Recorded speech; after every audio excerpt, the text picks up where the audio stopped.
Now more than ever before, we are relying on the internet to keep up with the news, stay in touch with friends, shop, and everything in between. That's why it's so important that you reserve your first and last name .vote web address for your upcoming campaign. Secure your digital real estate by owning your name with a .vote. Your name, your campaign, your very own .vote domain. Head to GoDaddy today.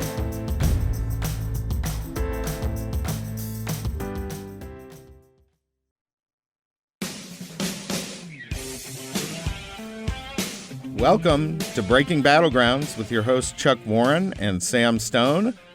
We have an education special today. First up, our first guest, Tom Horne, former Superintendent of Public Instruction, former Attorney General of the state of Arizona. He has also been a Paradise Valley School Board member and president, legislator, where he was chair of the Academic Accountability Committee, and has a lengthy history of fighting against the radical progressivism here in Arizona, particularly famous for getting rid of the Raza studies, which was really a precursor to some of the critical race theory stuff that we are seeing today, and also for enforcing a mandate for English immersion for mostly Spanish-speaking children, which, if folks are not familiar, immersion is the fastest, best way for people to learn a new language. He got a lot of blowback over both of those things, stood strong throughout all of it. Tom, welcome to Breaking Battlegrounds. Thank you. It's good to be with you. And let me just say that actually in the ethnic studies program, there was a curriculum that was a critical race theory curriculum, and a shocking one as at that. And so that played a big role in my getting it destroyed. And so I'm telling people, I did it once, I can do it again. Great. Mr. Horne, a question for you. What do people not understand about the responsibilities regarding school board members? I think it's one of the most underappreciated elected positions in American politics. You're talking about local school board members? Local school boards, yeah. And what did you learn from serving on the Paradise Valley School Board that you'll take to your job as superintendent for Arizona schools? Yeah, well, at the time, Paradise Valley was the third largest district in the state. I served for 24 years, which means that either as a member or president of the school board, I attended over 2,000 school board meetings. So I'm very familiar with what goes on at school boards. And one of the things we did that I think is very important I brought a focus on academics. Before that, the focus was on other things.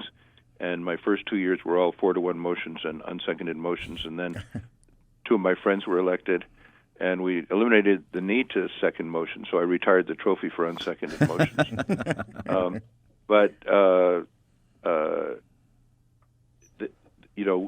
Once we got a majority of 3, we put a focus on academics, and the test scores came up. And part of that, which I think is an important role of the school board, is school discipline, because students cannot learn when other students are able, with impunity, to disrupt classes. And so I would say to the other school board members, when some parent comes in and says, my little darling can do no wrong, don't listen to them. Listen to the vast majority of parents who want discipline in the classroom so their kids can learn. And so during those 24 years, we never overruled a teacher on discipline. Not once in 24 years did we do that. As a result, we were known as the toughest school district around, and our academics and our test scores came up. Tom, when I was in Oklahoma, we worked with Martin Luther King High School there, which had the same kind of problem.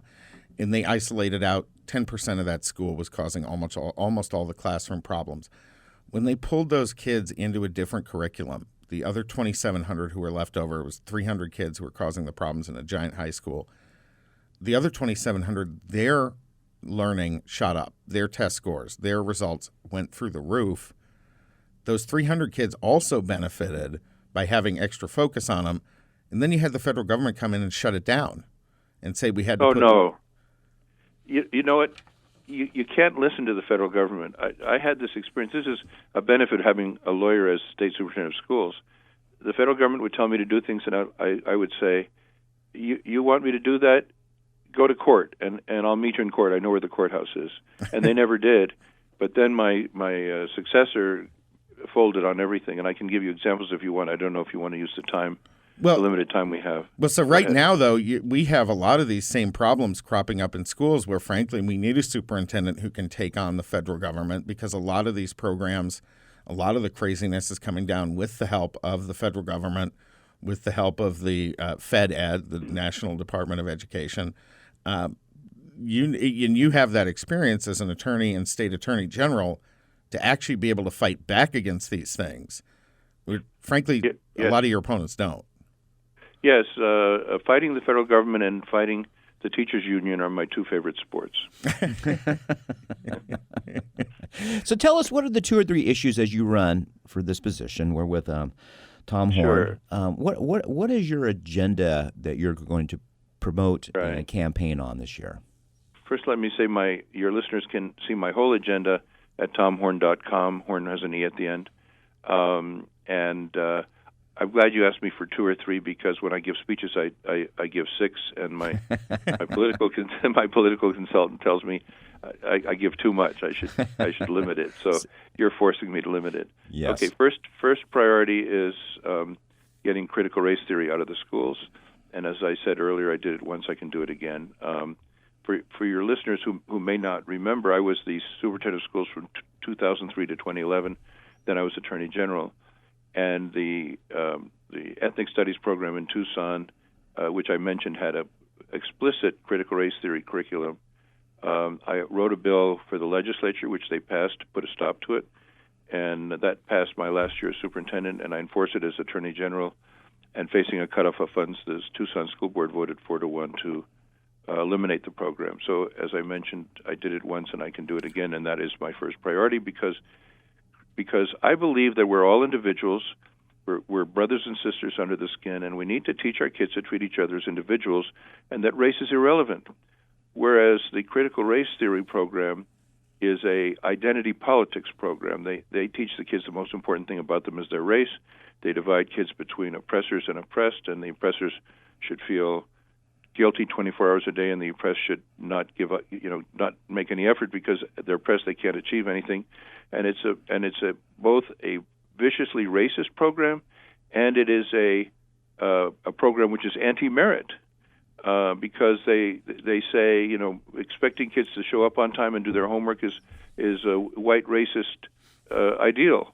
And so for those 2 big reasons, my first priority, in order to get our focus back on academics and teach our kids to not take race into account in any way, is to get critical race theory out of the schools. Well, and they're going so far as to say that math is racist, right? And if there's anything that's not racist, it's mathematics, which crosses all cultures, all boundaries, and has actual absolutes. You're right or you're wrong. Well, that's why whenever I got a C in math, I thought it was racist. So. If we get to Mars, 5 times 5 will still be 25. Right. Right. And there's a book in Paradise Valley School District, my old district, called Equity Math, believe it or not. We're with Tom Horne, candidate for Arizona's Superintendent of Public Instruction, a position he served from 2003 to 2011. Tom has his agenda on his website. And Tom, questions. I asked some people what questions should be asked of you. And one question I was asked, which repeatedly is, as the Arizona Superintendent of Public Instruction, do you serve the parents or the kids? Well, really both. That's what we call the fallacy of the false dichotomy, which translates as you can walk and chew gum at the same time. But I really think that, and I've spoken to a lot of groups of, parents have gotten angry because during COVID there was online teaching and they saw what was being taught and they were shocked by it and they got very angry about it. Now, when I talk to those groups, I urge them to be civil because you're more likely to persuade people by being civil than by being angry. But the internal anger is totally understandable. And during my 24 years on the school board, we were not ever uncivil to patrons, even if they were parents, even if they were uncivil to us. We said thank you for your input and we moved on. And some school boards, particularly the Scottsdale School Board, has become notorious for being rude toward parents. But I think that you have to listen to parents, and but then you have to make a decision based on what you think is the right decision for the education of the kids, taking into account the parents' thoughts and taking into account the other information that you have.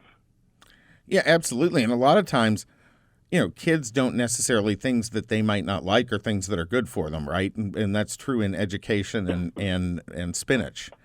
Right.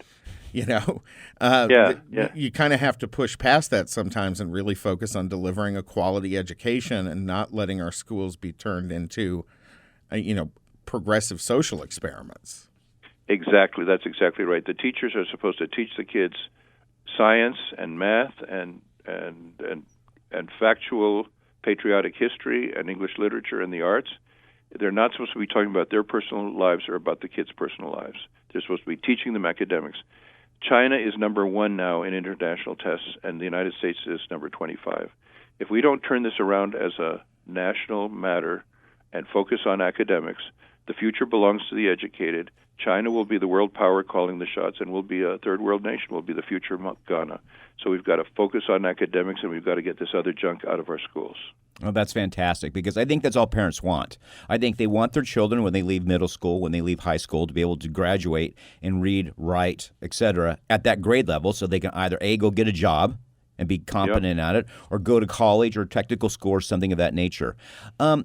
You're running for Arizona Superintendent of Public Instruction. My question is, what is your role in that regarding school choice? Arizona seems to be ahead on that issue, like Florida, on school choice. What is your responsibility to manage those programs, so our listeners know? Well, I've long been an advocate on school choice, and when I was superintendent, we did even better than Florida. When I was in the legislature in the 1990s, the Senate passed a bill to limit the growth of charter schools. Even though it was a Republican Senate, became part of the Education Omnibus Bill, which has a lot of different education provisions. The House passed an Education Omnibus Bill that did not have that. I was the chairman of the conference committee to resolve those two bills, and the first thing I did was to kill the limit on the growth of charter schools. I thought that the market should prevail. Parents should have as many charter schools as they want for their kids. And as a result of my doing that, my last year as superintendent, Arizona was number 1 in the country in charter schools. We had 10% of our kids in charter schools, and Florida was second with 7% of their kids in charter schools. So I have always been, and I always will be, a champion for school choice. That's fantastic. Tom, we're going to bring you back here on the next segment, but go ahead and give people again your website address, how they follow you. And if you're listening, part of our audience in Florida, when you're asking why this matters, well, this is the future of our country. All these kids in Arizona or in Florida, they're not going to stay in these states. They're going to go all around the country, all around the world, and we need them to be well educated. Tom? Yes, when I said Florida was second, I forgot that we were in Florida. So please don't anybody in Florida take that as we don't want to start fight Florida. There, the Florida man lives. The Florida man lives. Breaking Battlegrounds will be right back with Tom Horne.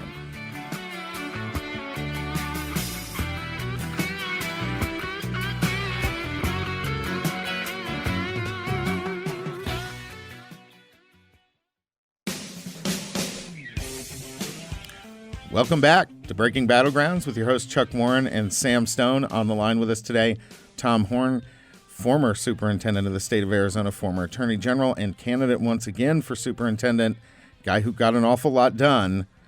When we went into the break, Chuck brought up an issue that is common to government everywhere across this country right now, which is bloat, waste.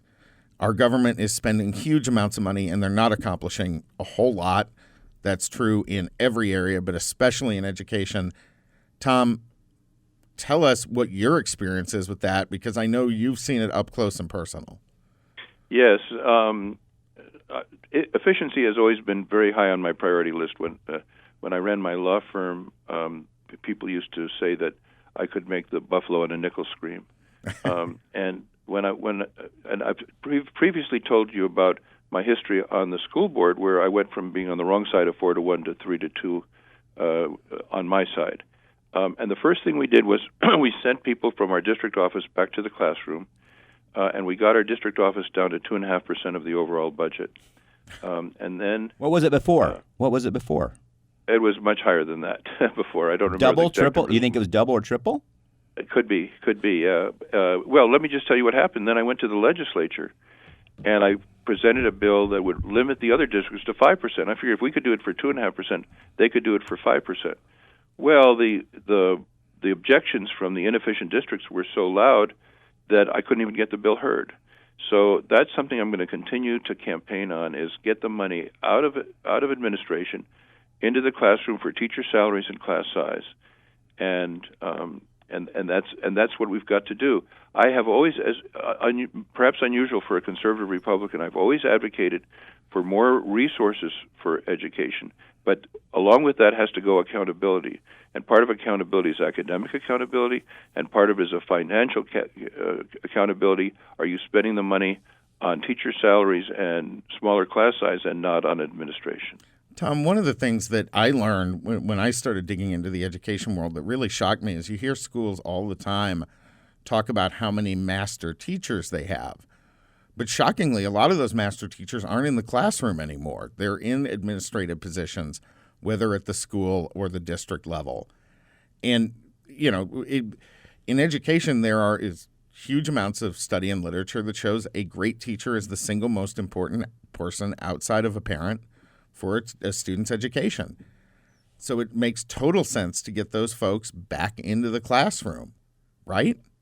I couldn't agree more.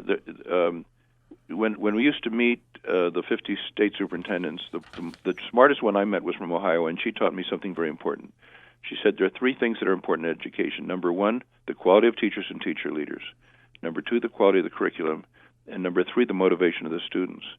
And sometimes we forget about that third part.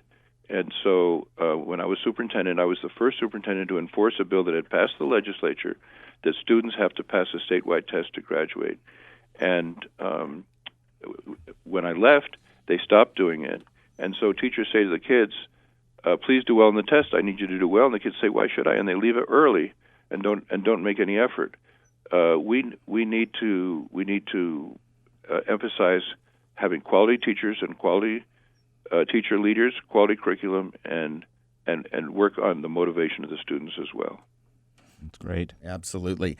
One of the other things that I've seen a little bit, and maybe you can talk about this, is there anything we can do? These mega schools, when you're talking 2,000-3,000 kids, I think they're too homogenizing. They try to treat all the kids the same. They treat the special kids the same as they treat the high learners, or try to. And in a way, I think that's really inefficient, but it also damages those students. Are there ways for schools to focus on the needs of individual students, create pod programs within their larger institutions, that kind of thing? Yeah, actually, I think it was a big foundation. I think maybe the Gates Foundation did a study where they gave money to divide big schools into smaller schools, and it didn't seem to make any difference. So really? That was an experiment. Yeah, that was an experiment that didn't make much sense. But obviously, your point is not to treat all kids the same. We talk about the aim of high school education is to make kids career or college ready. So some kids need to be heading for college and have to have a vigorous academic program. Other kids are heading for a job.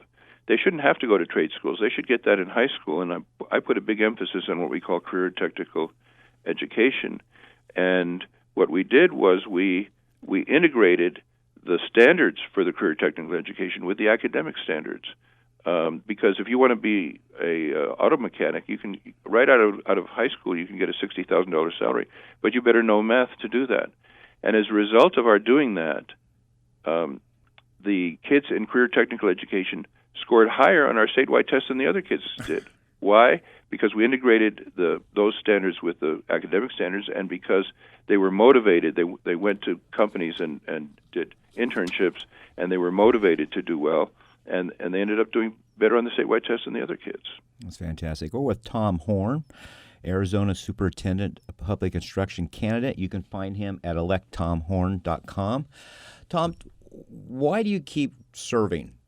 I mean, you have a long, distinguished record, and I mean, it's a fair question because, people are a bit schmucky nowadays, right? And I'm sure you get lots of criticisms. People get angry.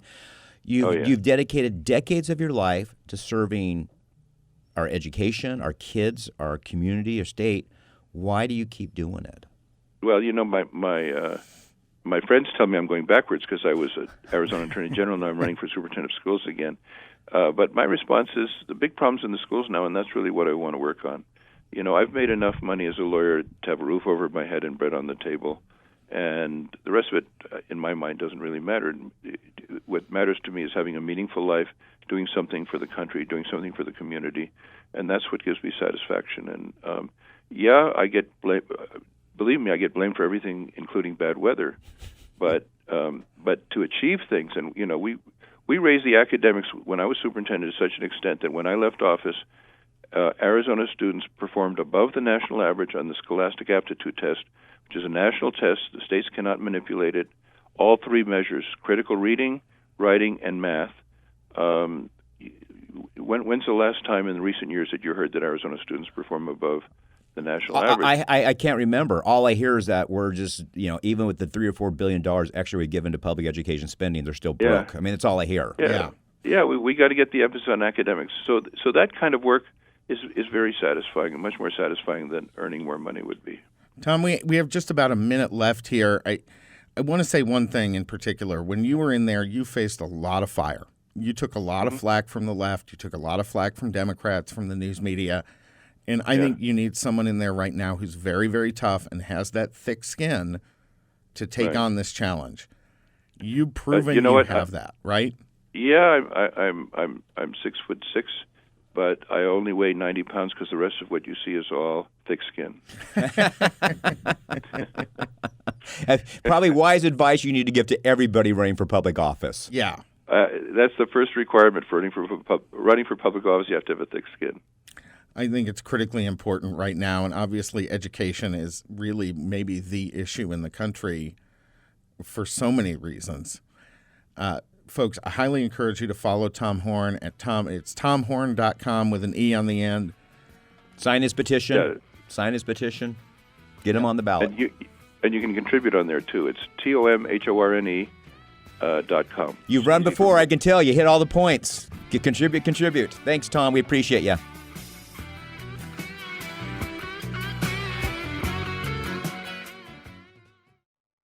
When you're running for office, your name is on the ballot. So why not have your website be your name? If your name is John Smith, you need a .vote web address that says www.johnsmith.vote. 2022 will come faster than you think. Visit GoDaddy today and kick off your new campaign with a new personalized web address.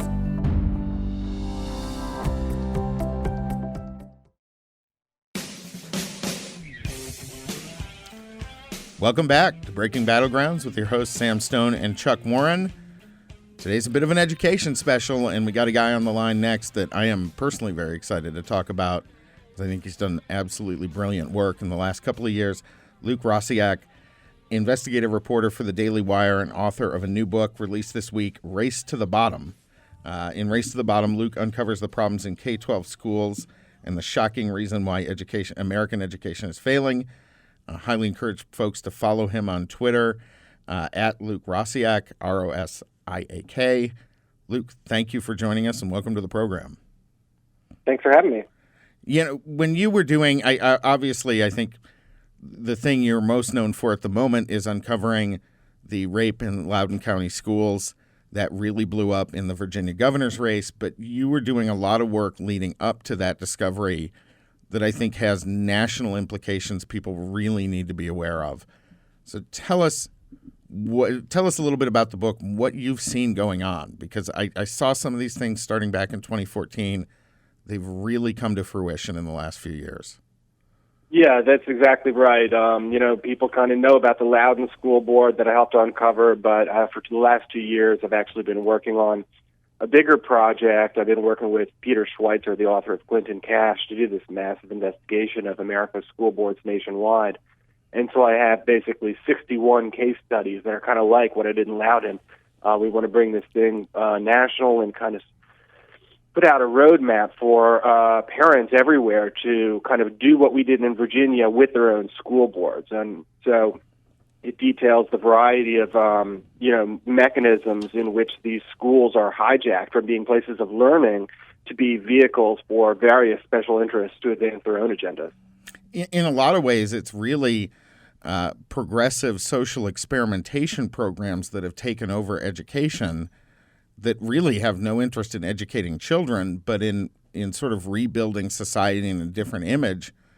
And as you talk about in the book, it's being driven by a lot of very large, very well-funded organizations that are doing this. Yeah, that's right. They've been working very hard over a period of decades to kind of entrench themselves in these schools. And it's funny because it's really pretty savvy. While most of us were kind of paying to national politics, what's our opinion about the president or whatever, there were these very clever operators that were kind of coming in through the back door. So while we're all looking at national, they're systematically taking over our local governments. And one of the key sets of influencers there that people don't know about is the Rockefeller Foundation, the Carnegie Foundation, the Kellogg Foundation, and the Gates Foundation. Going back 10 years ago, people kind of have a general sense that the Gates Foundation was behind Common Core, the big education reform around 2009, which is true. But I would say that in the last couple of years, a similar thing has happened with Kellogg Foundation and these others as far as pushing these racial ideas that a lot of people refer to as CRT, but which I usually like to call equity because that's what the school systems themselves call it. And these are penetrating not just school systems, but local governments, municipal boards, county boards, all these types of things, and they're being embedded in those governments as part of the governing philosophy, which really has nothing to do with the mission of any of those institutions.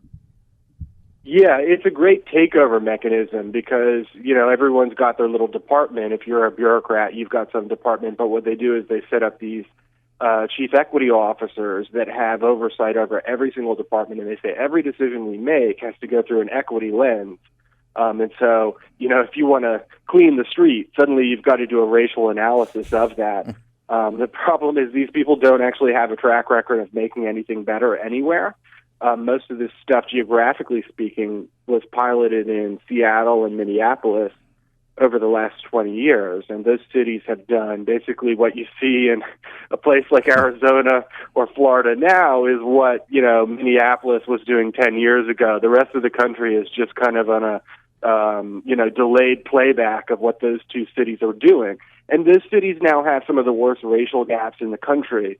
It's not made anyone happier. Obviously, in Minneapolis, we saw the young people there literally setting their city on fire because they feel oppressed. And that was in spite of, or maybe even because of, depending on how you look at it, all of these constant equity programs that are like teaching everyone that they're oppressed without any solution for how to make things better. Look, we just have 1 minute before we go to break here, and we're going to bring you back for our next segment. But I think this is absolutely a critical read for everybody. How do they get a hold of your book? I know you're on Amazon, all these kinds of things. Tell people a little bit more how they can get a hold of this and read it because they need to. Yeah, Amazon's probably the easiest way. It should be in local bookstores too. I think it's a great way to kind of get empowered. Knowledge is power, and it's going to give you the confidence to go before your local school board and see through their spin. Absolutely critical. We are seeing this at every level of our local government, particularly our school boards. And we're going to be talking some more with Luke Rosiak when Breaking Battlegrounds. Yeah, I almost slipped. We changed the show name. Breaking Battlegrounds coming right back.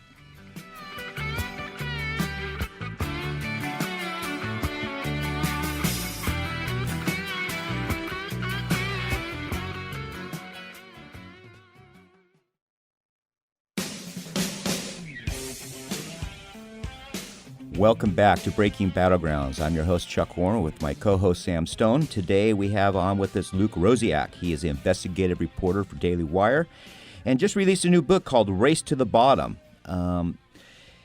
Luke, as you've done research on this book and your writings with the Daily Wire, what has surprised you about public schools that you just didn't know before and just sort of shocked you? Or was there anything that didn't shock you? The very first thing that shocked me, that really motivated me to write this book way back in 2019, was learning that there was, out of the 10 Democrats on my local school board, the Fairfax County, Virginia board, not a single one of them had children in the schools. Oh, that's weird. They were all there for their that's just weird. I've heard that before, and that just, so that's obviously I'm running for a social agenda. because the kids really are very secondary to me. Exactly. And then after I started writing it, and everyone started thinking of these the schools in terms of coronavirus shutdowns and the teachers' union power that displayed, and then CRT. I was thinking about it along the same lines, but I was surprised to learn that those are actually symptoms of a much long-standing problem in the schools, which is probably the most surprising chart I ever saw. Plotted grades, like letter grades, versus test scores. And there was no correlation. The teachers are routinely giving like top grades to kids that can't even read. There's one school in New York City that only 2% of the kids pass their math exams, but 99% of them pass their class in math on the same subject. So what I realized is what this is actually about is hiding the academic performance figures for teachers. So when they do CRT, they say, well, tests aren't real. Tests are racist. Objectivity isn't real. Asking kids to get the right answer is a function of white culture. Well, that's pretty convenient when we're spending $17,000 a year per student, and we've got 36% literacy rate, 24% proficiency in math. Coronavirus was kind of the same deal. If you shut down schools and you say we can't do standardized testing because of this virus, well, suddenly you can cover up the incompetence. So I kind of view all of this as being actually the cynical use of racial rhetoric to cover up academic failures. It sounds a lot like our conversation with former Congressman Jason Chaffetz 2 weeks ago when he was chairman of the Oversight Committee. We asked him what his biggest surprise was. He said, the press doesn't do their job. They don't care about the truth. They just simply have an agenda. And he goes, I was really shocked and quite stunned by that. And I think you go and you have these people going to school board, and it's really not about the students, is what it sounds like. It's not really about them graduating at their grade level. It's about everything else but that, it seems like. And that has tragic long-term consequences for America. So one thing COVID's done, and Loudoun County's done, and others, has really awakened parents whose kids go to public schools. Sam and I have heard numerous times from parents who've just been all fired up and just said, I feel bad. I have just simply, thought this was being taken care of. Then we have COVID and I hear them on Zoom and it's a disaster, right? What's being taught in these schools. As these parents start going to school board meetings, what are the questions or things you think they should be asking or looking for? I think you've got to stay focused on academics as demonstrated by objective test scores because they lie about everything else. So if they're talking about anything, say, excuse me, how does this relate to improving standardized test scores in math? And what's the proof of that? You're going to want to know there's various acronyms to learn, which basically, honestly, all the acronyms just mean moving things away to subjective measures. You want to bring it back to test scores. And I want to say real quick, because I know you brought this book touches on many different school districts. I know you broadcast in Arizona. Just to make the point that this stuff has been going on for longer than people realize. In the Chandler Unified School District outside of Phoenix, back in 2014, they paid $420,000 for this racial training called Deep Equity. And this company's really got quite a scam going because the school board was putting a bond before voters saying, we don't have enough money to build, to maintain our buildings, please, we need more money, while they're giving $420,000 to these racial consultants. And these racial consultants have sort of a built-in sales mechanism. They say, if any parents question why we're spending this money, teachers are instructed to, quote, explicitly reject and resist those parents. So this dynamic that schools have been really treating parents like the enemy, it's been taking place for a long time, and there is a very cynical, self-serving, either monetary or, for these consultants, and an optic for the schools who just want to look good side to all this. It's like these companies sort of view it as Nike does overseas labor for their shoes. It's just simply they're just there to help us make money or push an agenda. I wonder what percentage of parents in that school district know that the school district spent $420,000 on this. 2%? Yeah, 5%? and that's the thing. Yeah, it's really the schools have been. That's really. I was so surprised to learn that over the last 2 years of investigating all this. Is the schools have always done this. It's just that parents are just paying attention. Some people think all the racial stuff is new because of George Floyd and all that. They've been doing the weird racial stuff for quite a while in the schools.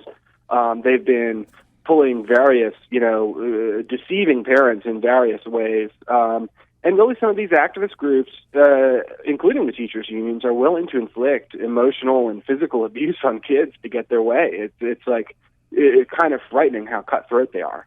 What percentage of district budgets do you feel actually go to the classroom versus go to these type of programs or bloated administration? They call this classroom spending. Yeah, but what do you think they really are misappropriating for things other than actually teaching these kids the 3 R's? So let's think about it. The average, the United States spends on average $17,000 a year per student. This was per year. This was before coronavirus. So let's say it's $20,000 now because all the extra money they got. So if you've got 20 kids in a classroom, that's $400,000. While the average teacher is making about $80,000. So where is the other $320,000 going each year? Because all you really need is a teacher and 4 walls and a couple desks. And so the money's going to really a bloated level of administrators and basically these a lot of these equity programs. And it's amazing how dishonest they are to say that it's just another example of the way that they're always looking for an excuse to hide the poor academic performance. Is they'll say, well, the reason we've got 36% literacy is because we need more funding. Well, what would you do with the funding? How would that help kids read? Because you've got $400,000 per classroom already. And there's actually been, going back to the 80s, one time in St. Louis, there was this interesting situation where a federal judge took over the school district. I'm sorry, this was Kansas City. Kansas City was taken over by a federal judge who basically gave unlimited money to the inner city schools to just kind of do a test and see could money solve it. And the answer is money won't solve these problems. The issue is not money. It's just kind of an excuse that they use. Well, we've got a lot of school districts in this country that are spending $25,000, $30,000 per student, and their results are some of the very worst in the entire country. So I don't understand the money solves this argument at all. But on top of which, you mentioned the testing. What we've seen here in Arizona, and we're on the air in Arizona and Florida, in Arizona, they have kept dumbing down the test and matching it to this equity curriculum. At that point, you're not talking about a legitimate measure. So there's a lot of levels that this has to be fought at, right? Yes, exactly. I mean, there's a lot of bad stuff happening at the state level. Sometimes even when you have a good governor, it'll be like this state school board association will start injecting bad stuff. They have all these associations at the educators. It's almost like a deep state or a parallel infrastructure. So they're always trying to undermine you. I mean, even if parents get worked up, even if you have a good governor, even if parents are paying attention, you've really got to be vigilant because you're going up against these people that are basically paid full time to manipulate things. And then here we are as regular parents, of course, we've got our own jobs and we've got to watch our kids, and we're trying to do this on the side. I think parents can win because it's not a Democrat versus Republican thing. It's a special interest versus children thing. But it is going to require kind of parents getting informed, and that's one of the things I hope to achieve with this book, as well as just kind of having the courage and the tenacity to keep showing up at these school board meetings. And Luke, on a meta level, really good education is a national security issue for us going forward, right? Our national future is being tied up in a lot of really terrible education. The Chinese are not foisting this stuff on their kids. Those kids are learning high-level math. They're learning multiple languages. They're learning real things, right? It really frightens me. I mean, it's not like this isn't about like making fun of woke people and how they have silly ideas. I mean, this is about national security. This is about the quality of life that we all benefit from because of technological advances. This is about saving lives through medicine. And so, even thinking back to a pandemic we had long ago, the polio epidemic, very smart guy named Jonas Salk comes around and creates this vaccine that wipes out polio across the world. He got his start through the specialized magnet school in New York City, and they're now trying to get rid of the tests to get into these magnet schools because there's too many Asians succeeding, and it's disproportionate. And so they just can't stand it because the Asians are proving that the American dream is real because they're succeeding through hard work.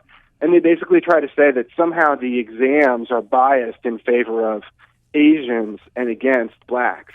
even though part of the exam is language-based. It's English. They test you in your writing skills as well. So I don't know how an exam in English could be biased towards non-native English speakers. But that's the claim. It's a total conspiracy theory. And I just think what you said is exactly right. We can't indulge these kind of conspiracy theories. Like, tests are not actual means of evaluating whether a kid knows content, because when you do that, people will die. We need to say merit is a real thing. We need to encourage our highest performers, because all of us benefit from their hard work and their genius. Well, it's absolutely ridiculous to me to say that this is a racial thing when you have East African and African immigrants more generally, their kids succeeding at a very high level, right? So, I mean, to play that this is a racial component when it is so clearly not is absolutely ridiculous. Yeah, and some of these schools, there used to be more blacks in them than there are now, and so, I don't think we've become more racist since the 1950s as a society. I think we've become less racist, luckily. So I think it's hard to say then that racism is to blame for kids not being in these schools like Thomas Jefferson Magnet School here in Virginia or Stuyvesant in New York. When the black percentage has declined over the last 50 years, it's hard to blame racism for that. I was at the Fairfax County School Board meeting last night, and Asian parents were just screaming racist, racist, racist at the school board because they did get rid of the entrance exam to our magnet school here. A judge ruled last month that they broke the law by doing so, by committing racism against Asians. And the school board doubled down. They said they're going to appeal it. And so the school board was kind of a chaotic scene yesterday. And it's, again, the political alliances are shifting a bit here. This isn't simple Democrat versus Republican. The Asians are kind of emerging as people that are going to stand up for this meritocracy. And you also see a lot of parents who are just traditional Democrat voters who are just disgusted by the fact that schools shut down last year for so long. And that's going to impact the way they think about local politics in the future. Yeah. Luke, we got 2 minutes here left. Quickly, tell us, how did you get involved with this subject? How did this become a specialty of yours? And then tell our folks again how they can find you and purchase your book and things of that nature.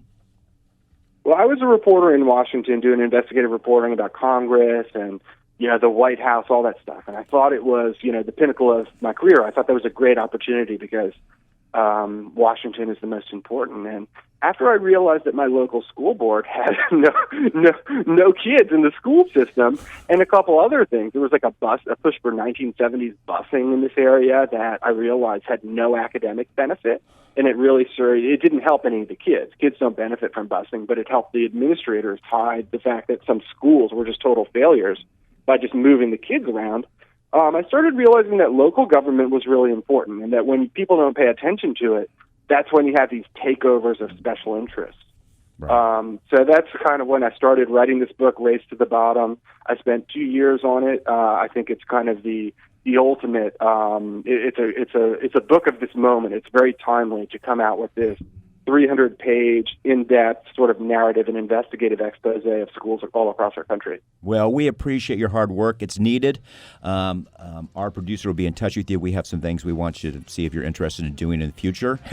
Folks, we are glad to have with us today Luke Rosiak, reporter for Daily Wire and the author of a newly released book, Race to the Bottom. Luke, thanks a million. Have a great day.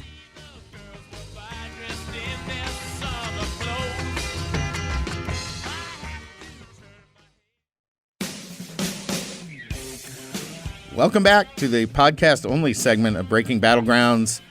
In the studio with us today, as always, our producer, the irrepressible Kylie Kipper. She's going to be bringing you your sunshine moment, which we need after that discussion of schools. Because, man, boy, howdy. Boy, that stuff is scary.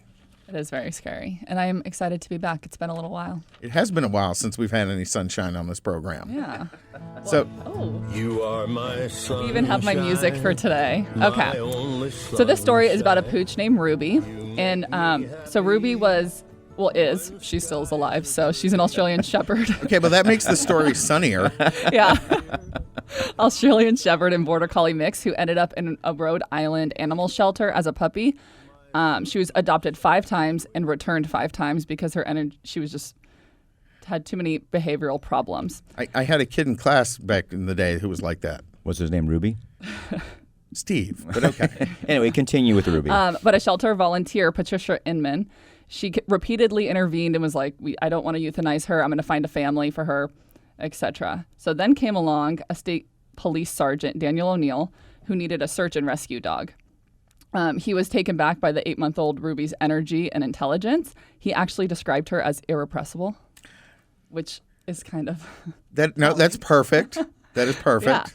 Yeah. And after Patricia vouched for the canine, she ended up becoming a police canine. And she graduated at the top of her class. Well, see, this is what happens if you don't medicate them to death. Yes. But this part of the story actually gave me the chills when I was reading it. So fast forward to October of 2017, a teenage boy got lost for 36 hours after going for a hike. And Ruby actually found him unconscious in a grave of medical condition. He'd actually turned out to be Patricia Inman's son. Wow. Yes. Okay. Way to go on this week's Sunshine Moment, I Kylie. know, it's crazy. It's an irrepressible And it's going to be a Netflix movie, right? Yes, That's it is. coming on St. Patty's Day. Yep. How did Hallmark miss out on that one? I know, right? We got Christmas movies to do. Let's let them focus on what they focus on. It's called Rescued by Ruby, and it comes out on March 17th. So O'Neill and Ruby have been partners for 11 years, and they've teamed up on numerous successful rescues and helped convict 2 murderers. But they've also had some rough times. A drunk driver actually hit them in 2020, and O'Neill suffered 5 broken ribs, but Ruby was luckily okay. Okay, well, that's Ruby should have her own Disney Junior show or Nickelodeon or something. This super dog that saves people, solves murders. Give him a little detective hat. I love the whole thing. Yeah. That's not a bad idea, Chuck. I it think is. you got to go pitch that to somebody. TM. Everybody's hearing this TM. Yes. Right? But this part actually kind of made me chuckle because O'Neill said Ruby is still Ruby. And in 3 years ago, she bolted in a state park, which prompted a 19-hour search. She actually... So we're searching for the search dog? Exactly. Okay. And then the other day, or a couple of years ago, she was out relieving herself, in quotes, and she came back with a live skunk in her mouth. So she's still, she's still Ruby. Ruby she's still sounds herself. like the prototypical American. Yeah. We once had a dog who was like the nicest dog on earth. One day he got into it and apparently chased a porcupine. Oh, my gosh. Ow.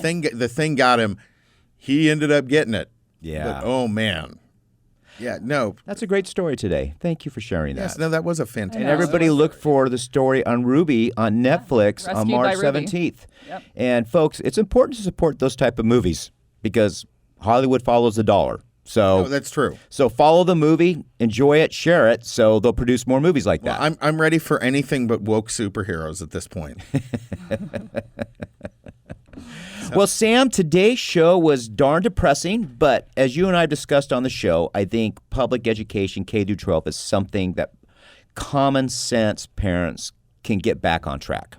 Absolutely. But how on earth...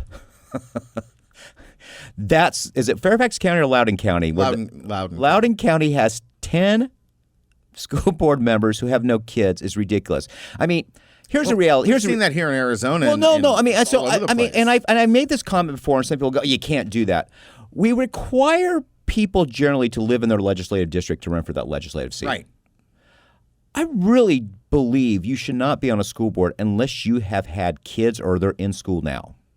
I'm tempted to say you have a limited time. You have to have them in that school and for only a limited time, like the end of your term. Well, they graduate. You and I were talking today. No policy should come from anybody under 30 who doesn't have a mortgage. Right. Right.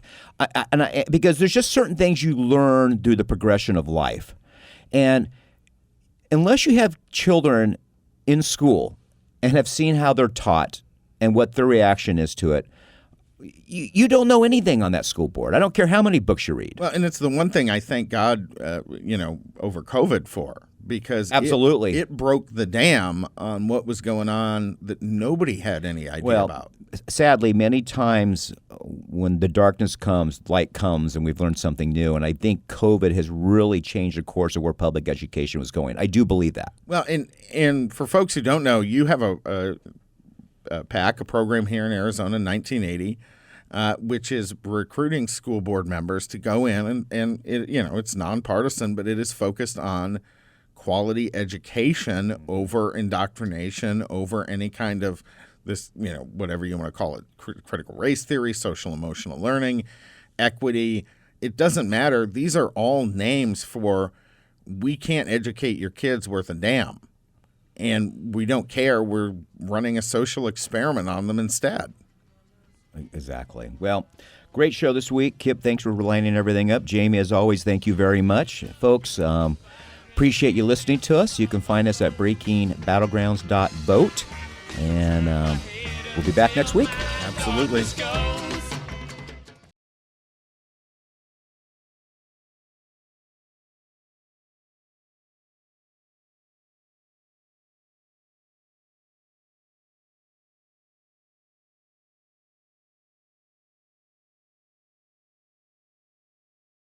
Running for office? You need a campaign website. Introducing the web address of the democratic process, .vote. So how do you purchase your .vote website? Visit www.yourname.vote. Type your website name, example www.johnsmith.vote. It's available. Add your web address to your cart and check out. Once checked out and have received confirmation, you may begin to create and utilize your website to connect and engage voters. To learn more, visit get.vote. Happy campaigning!